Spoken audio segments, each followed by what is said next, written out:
Science, Sex, and Machine Learning. It's a very sexy title.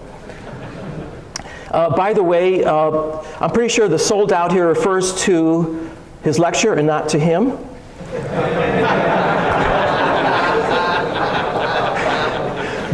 But you all know about dropout. So what's dropout? Dropout is a very effective way to regularize your network. What you do is on every block, you just basically decimate half the units, and then you train with those, and then the next block you pick out another random set. And it's a very effective way to train many networks at the same time. Well, if you're gonna drop out units, why not drop out synapses? And so I asked Jeff, would it work if you dropped out the synapses? And without hesitating, he said, sure, it'll work.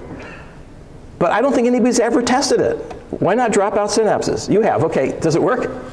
Yes, okay, that's the answer. So it may be that nature has discovered dropout long before Jeff Hinton. In fact, the bottom line here is actually Leslie Orgel's second law. So Leslie Orgel was a colleague of the Salk, and he was one of those brilliant chemists I've ever met.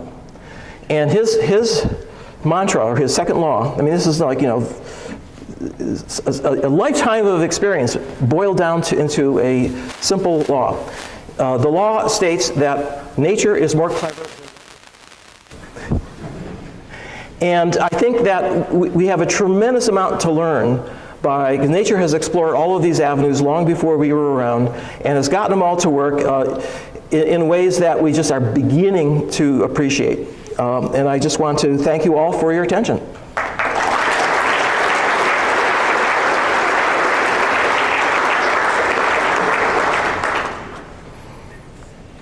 Anybody have any questions? Yeah, we have time for questions.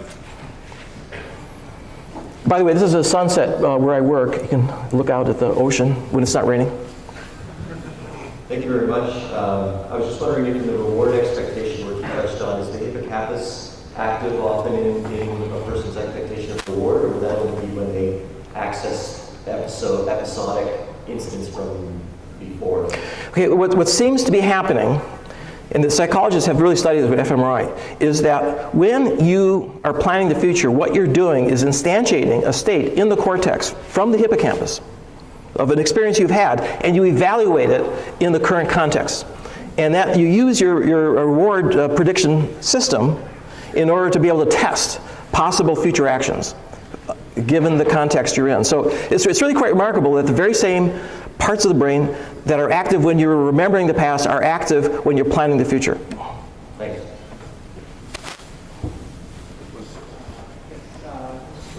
So in the percolation theory diagrams that we had, in the statistical physics picture, it didn't seem to have any graph specific, in meaning that it was just picking a random node, turning it with a certain probability. Right. But in the images, it seemed like there was additional probability, either based on the image itself or based on some sort of order which is recurring. No conditional probability. Saeed here? Yeah. You want to answer that with the microphone? Is that correlated? No, use the microphone.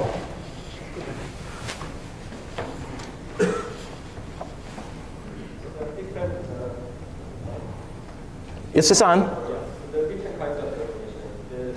That's what a simple example is uncorrelated calculation. You have to turn the microphone on. You turned it off. So that one is the correlated calculation. So images, pixels are correlated. So you have to correlated. Yeah, so the answer is that for the simple percolation you can actually compute correlated. For images, it's known that nearby pixels are highly correlated. So it's like submodular. In the physics especially, they call it correlated. By the way, if anybody here is a reviewer on our paper in PAMI, please talk to Saeed.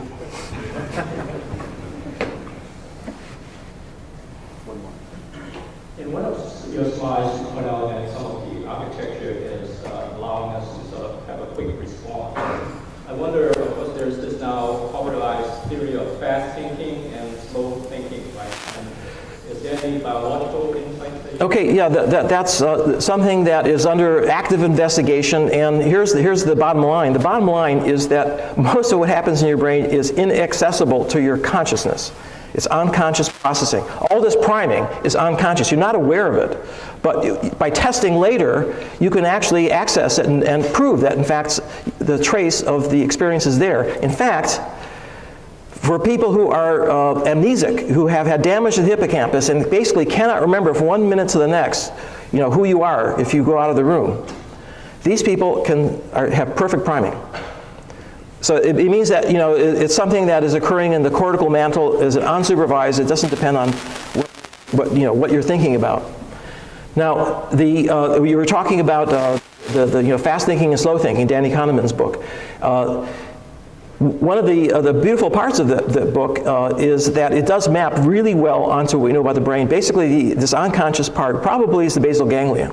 Your gut feeling, telling you what you should do under a very rapid, how do I respond to this? Or if you're, by the way, it only works for an expert. You have to be an expert to be able to respond rapidly with this gut reaction. Like if you're a doctor, if you're a medical student, your gut reaction may be wrong. But with experience, you actually don't have to go through the thinking process. You know immediately what you should do.